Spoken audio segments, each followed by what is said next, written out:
गर्मी में काली देवरानी और गोरी जेठानी का एक कमरा। माँ, ये साड़ियाँ कहाँ से आई? मैं लेकर आई हूँ इन साड़ियों को। ये वाली मेरी बड़ी बहू के लिए और ये वाली छोटी बहू के लिए। माँ, क्या शादी के बाद भी हम दोनों भाई अपनी अपनी पत्नियों के साथ इस एक कमरे में रहेंगे? अभी तो हम लोग आपके साथ इस कमरे में एक घर में रह लेते हैं, लेकिन शादी के बाद कैसे? इस बात की फिक्र तुम दोनों से ज्यादा मुझे है। सोचा था शादी से पहले एक कमरा और बनवा दूंगी, लेकिन शादी के खर्च ही इतने ज्यादा हैं। अपनी माँ लाजो की बात सुन और घर के हालातों को देख जतिन और मदन इस बारे में कुछ और नहीं कहते। समय गुजरता है और अब दोनों भाइयों की शादी हो जाती है। नजर ना लगे मेरी दोनों बहू को। माँ जी, आपने ये काला टीका मुझे लगाया ये तो मैं समझ गई, लेकिन ये काला टीका आपने इस काले टीके को क्यों लगाया भला? इससे किसकी नजर लगेगी? अपनी खूबसूरती का घमंड दिखाते हुए लता अपनी काली देवरानी के काले रंग का मजाक उड़ाती है। माँ जी, मैं बहुत थक गई हूँ। मेरा कमरा कहाँ है? बता दीजिए, मुझे आराम करना है। लता बहू, यही तेरा कमरा है। क्या? ये कमरा? ये तो काफी ज्यादा छोटा है, मैं इसमें रहूंगी कैसे? लता, हमने तुम्हें अपने घर के बारे में पहले ही बता दिया था, इसलिए अब तुम्हें इसी एक ही छोटे कमरे में गुजारा करना होगा। ठीक है, कर लूंगी गुजारा। चलिए अब आप सब लोग बाहर जाइए, मुझे आराम करने दीजिए। लता बहू, तू इस कमरे में अपने पति के साथ अकेले नहीं रहेगी। कंचन और जतिन भी तुम्हारे साथ रहेंगे। लेकिन क्यों माँ जी? भला ये दोनों हमारे साथ क्यों रहेंगे? मैं इस काली के साथ एक ही कमरे में नहीं रह सकती। कहीं इसके साथ रहकर मेरा गोरा रंग भी काला हो गया तो? बस कर लता बहू, जब से आई है तेरी बकवास सुनती जा रही हूँ।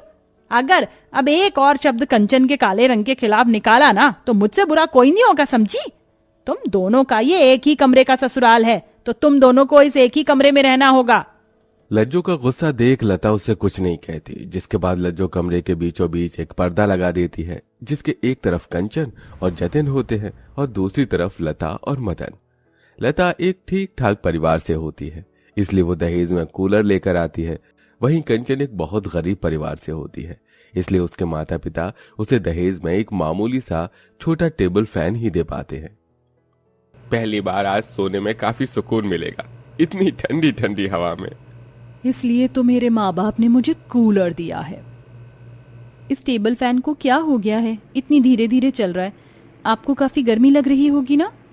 कंचन, इतना परेशान होने की कोई जरूरत नहीं है। मुझे तो इस गर्मी में सोने की आदत है।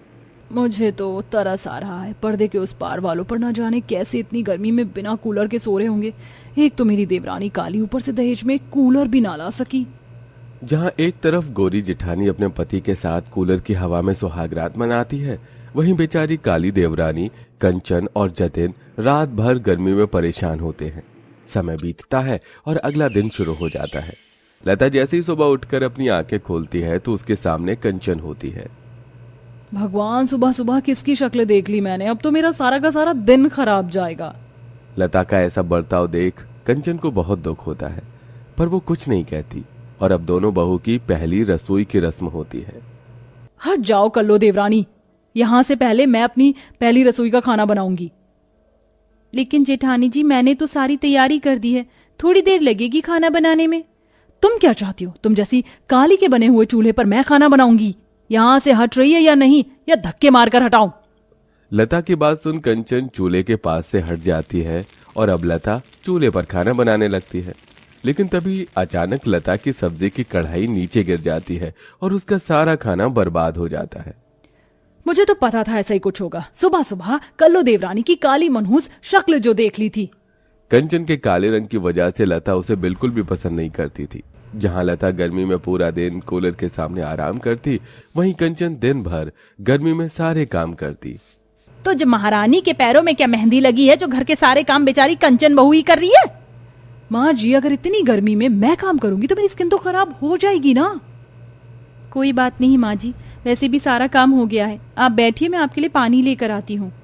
अपनी छोटी बहू का ऐसा व्यवहार देख लज्जो सबसे ज्यादा कंचन से ही प्यार करती थी। ऐसे ही समय गुजरता रहता है और लता गर्मी में अपनी काली देवरानी को परेशान करने का एक मौका नहीं छोड़ती। कमरे से बाहर निकल, मुझे तैयार होना है। लेकिन जेठानी जी, बाहर तो बहुत धूप है, इतनी गर्मी में मैं बाहर कैसे रहूंगी? तो तू कौन सा हूर की परी है जो बाहर निकलते ही काली हो जाएगी? मेरा टाइम वेस्ट मत कर और बाहर निकल। लता जबरदस्ती कंचन का हाथ पकड़ के उसे बाहर धूप में निकाल कर घर का दरवाजा बंद कर देती है और अंदर खुद आराम से कूलर की ठंडी हवा में रेडी होने लगती है। वहीं बेचारी कंचन धूप में खड़ी खड़ी परेशान हो रही थी कि तभी वहां उसकी सास मंदिर से आती है। तू इतनी धूप में बाहर क्या कर रही है? वो जेठानी जी तैयार हो रही थी ना, इसलिए मैं बाहर आ गई। तू बाहर आई है या तुझे बाहर निकाल दिया गया है? आज तो ये गई। नहीं माँ जी, रहने दीजिए ना। आप कुछ बोलेंगी तो बिना बात का घर में कलेश होगा। बस थोड़ी देर की तो बात है। कंचन की बात सुन अब लज्जो को उस पर तरस आने लगा था। इतना सब कुछ होने के बाद भी कंचन लता को कुछ नहीं बोलती। ऐसे ही समय गुजरता है। लता अपनी सहेलियों को अपने घर में बुलाती है और फिर से एक बार कंचन को गर्मी में घर से बाहर निकाल देती है और अपनी सहेलियों के साथ पार्टी एंजॉय करने लगती है।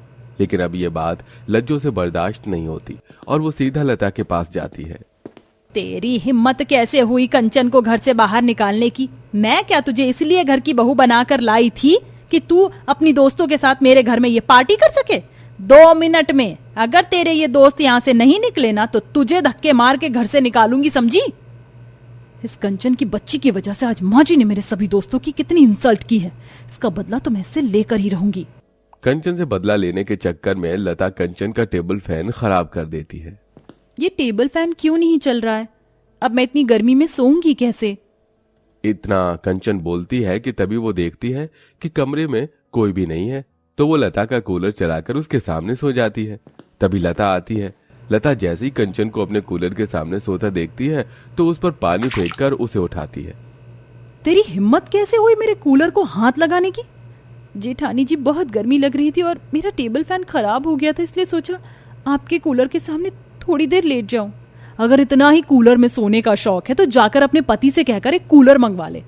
आज तो तूने अपने काले हाथों से मेरे कूलर को हाथ लगा दिया। आइंदा हाथ लगाया तो हाथ काट कर रख दूंगी, समझी?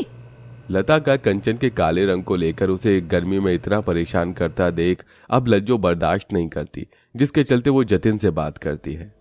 जतिन, कंचन बहू की ऐसी हालत अब मुझसे देखी नहीं जा रही है, इसलिए तू जल्द से जल्द अपने और कंचन बहू के लिए अलग कमरा बनवा ले। माँ, मेरे पास अभी इतने पैसे नहीं हैं कि मैं अलग कमरा बनवा सकूं। अभी तेरा बड़ा भाई जिंदा है, मैंने थोड़े बहुत पैसे बचा के रखे हैं, उन पैसों से तेरी थोड़ी बहुत तो मदद हो जाएगी। मदन और लज्जो अपनी थोड़ी बहुत जमा पूंजी जतिन को दे देते हैं, जिसके बाद अब जतिन भी खूब मेहनत करता है और पैसे को इकट्ठा करके अपने और कंचन के लिए एक अलग कमरा बनवा लेता है, जिसमें उनके रहने के लिए बेड से लेकर कूलर तक की सारी सहूलियत होती है। कंचन बहू, आज के बाद तू और जतिन इस कमरे में रहना। ऐसे कैसे? ये कल्लो देवरानी इस कमरे में क्यों रहेगी? इस कमरे को बनवाने में मेरे पति की भी तो कमाई लगी है। अच्छा, अब जब अलग कमरा बनवा दिया है तब तुझे ये बात याद आ रही है? इस कमरे में तो सिर्फ कंचन बहू रहेगी, ना कि तू, समझी? नहीं माँ जी, जेठानी जी ठीक कह रही हैं। अगर जेठानी जी इस कमरे में नहीं रहेंगी तो मैं भी इस कमरे में नहीं रहूंगी। देख, तेरे इतना सब कुछ करने के बाद जब आखिर में कंचन को अलग और सुख शांति से रहने का मौका मिला तो भी इसे तेरी ही पड़ी है।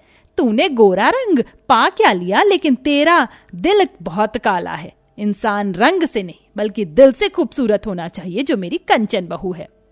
लज्जो की बात सुन लता को अपनी की गई हरकतों पर शर्म महसूस होती है, जिसके चलते लता आप सबसे माफी मांगती है।